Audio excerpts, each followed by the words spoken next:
10 தலை கொண்டவன், சீதையை தூக்கிச் சென்றவன், ஸ்ரீராமனால் கொல்லப்பட்டவன். 3 வரிகளுக்குள் என் வரலாற்றை முடித்து காட்டுபவர்களே.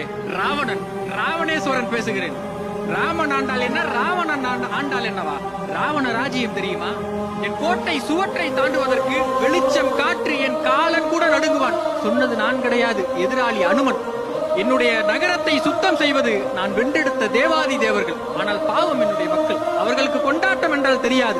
காரணம், உலகத்தில் கவலை என்று ஒன்று இருப்பது தெரிந்தால் தானே கொண்டாட்டத்தை உணர முடியும். இசையையும் பாடலையும் மட்டுமே கேட்டு கேட்டு பழகிய காது என் மக்களுடைய காது. ஒரு நாளும் அழுகையும் புலம்பலும் அவர்களுக்கு என்னவென்றே தெரியாது. யார் என்ன சொல்வது? எனக்கே தெரியும் என்னுடைய சாவிற்கு காரணம் நான் செய்த தவறு. யாராவது சொல்ல முடியுமா என்னுடைய கோபமும் தவறு? வரலாறு முழுக்க வீழ்த்தப்பட்டால் அவன் வீரன் கிடையாது, அப்படித்தானே?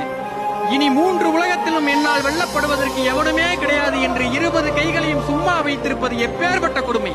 ஒட்டுமொத்த காப்பியமும் ராவணனை அரக்கனாக பார்த்தது, ஆனால் ராமனை நாயகனாக பார்த்தது, கடவுளாக பார்த்தது.